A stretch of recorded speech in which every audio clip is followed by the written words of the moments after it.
Assalamualaikum warahmatullahi wabarakatuh. Perkenalkan, saya Dinastiani dari kelas HES 7H. Di sini saya akan menyampaikan hasil review buku saya yang berjudul Hukum Perdata Internasional karangan Dr. Ronald Saidja SHMH. Saya bisa membaca dan mengakses penuh isi buku ini melalui aplikasi iPusnas. Nah, buku ini merupakan buku cetakan pertama yang diterbitkan pada tahun 2019 di Yogyakarta oleh penerbit The Publish. Jumlah halaman dalam buku ini sebanyak 117 halaman yang berisi 9 bab. Di antaranya, bab pertama mengenai pengantar hukum perdata internasional. Pada bab 1, pengantar hukum perdata internasional ini membahas mengenai istilah, definisi, sifat, asas-asas, serta prinsip-prinsip hukum perdata internasional. Selain itu juga membahas mengenai masalah utama hukum perdata internasional, membahas mengenai titik taut, serta membahas mengenai menentukan masalah hukum perdata internasional dengan titik taut. Nah, mengenai istilah dan definisi hukum perdata internasional dalam buku ini juga mengutip beberapa pendapat para ahli, baik pendapat ahli hukum dari dalam dan luar negeri. Di sini saya mengambil salah satu pendapat dari Mokhtar Kusuma Atmaja yang menjelaskan bahwa hukum perdata internasional merupakan keseluruhan kaidah dan asas-asas aturan hukum yang mengatur hubungan perdata antara pelaku hukum yang masing-masing tunduk terhadap hukum nasionalnya masing-masing. Dalam kasus hukum perdata internasional ini dikatakan internasional karena hubungan atau peristiwa hukum yang bersangkutan itu terdapat unsur asing. Salah satu contoh dari kasus hukum perdata internasional misalnya dalam hal jual beli internasional, dalam hal masalah dui kewarganegaraan, masalah adopsi internasional, dan lain-lain. Selain itu, pada bab 1 ini juga membahas mengenai titik taut dalam menentukan hubungan hukum perdata internasional, yang mana ada dua titik taut. Yang pertama titik taut primer dan titik taut sekunder.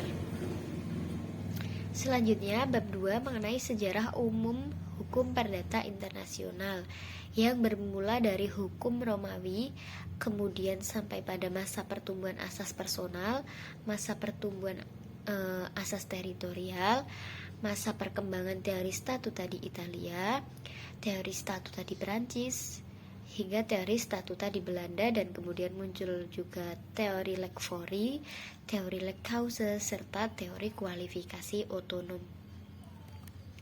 Selanjutnya bab 3 mengenai penunjukan kembali atau renvoi. Penunjukan kembali atau renvoi ini berkaitan erat dengan persoalan prinsip nasionalitas atau domisili dalam menentukan status personal seseorang di berbagai negara. Persoalan penunjukan kembali ini timbul karena menurut kenyataan terdapat aneka warna sistem hukum dalam penyelesaian hukum perdata internasional.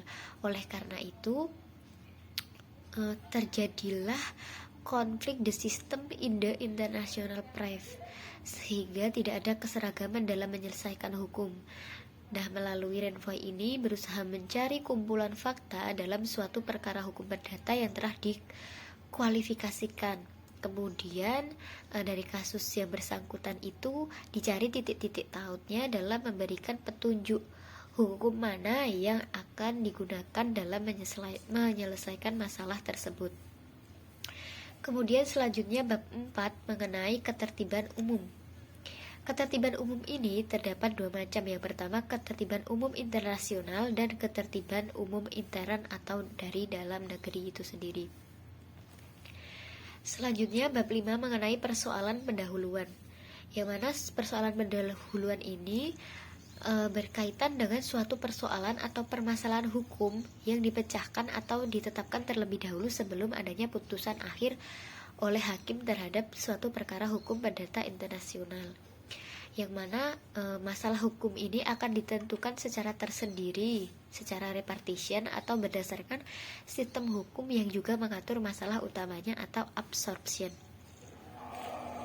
Kemudian selanjutnya bab 6 mengenai penyelundupan hukum, dan bab 7 mengenai penyesuaian yang dimaksud penyesuaian dalam hal hubungan perdata internasional ini mengenai penyesuaian hakim ketika menggunakan hukum mana yang sesuai dengan kasus hukum perdata tersebut.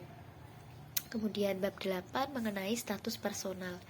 Status personal ini merupakan suatu kondisi atau keadaan suatu pribadi yang diberikan atau diakui negara untuk dilindungi dan diamankan lembaga-lembaganya. Nah, dalam hal menentukan status personal ini terdapat dua asas. Yang pertama asas nasionalitas dan yang kedua asas teritorialitas. Selanjutnya bab terakhir yaitu bab 9 mengenai timbal balik dan pembalasan. Persoalan timbal balik dan pembalasan ini berhubungan erat dengan masalah pemakaian hukum asing. Misalnya dalam hal pengakuan keputusan arbitrase asing dan lainnya, dengan mana terdapat peraturan atau syarat timbal balik tertentu yang berbeda-beda khususnya pada masing-masing negara.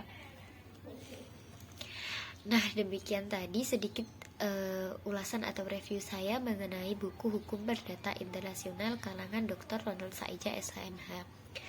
Untuk selanjutnya, buku ini sangat direkomendasikan dan sangat bermanfaat bagi mahasiswa hukum khususnya atau bagi dosen, dapat digunakan sebagai buku ajar atau juga sangat memberikan manfaat bagi aparat penegak hukum maupun masyarakat luas, yang mana buku ini memberikan sumbangsih pada khasanah keilmuan hukum khususnya hukum perdata internasional.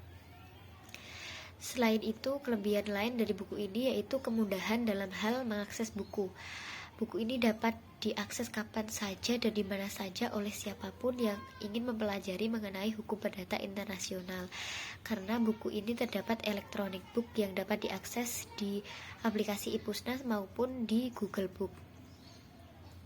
Selain itu, kelebihan lain dari buku ini adalah setiap akhir dari pembahasan per bab itu terdapat sebuah rangkuman, sehingga rangkuman ini berfungsi bagi pembaca untuk semakin mengerti benang merah atau intisari dari pembahasan bab-bab tersebut.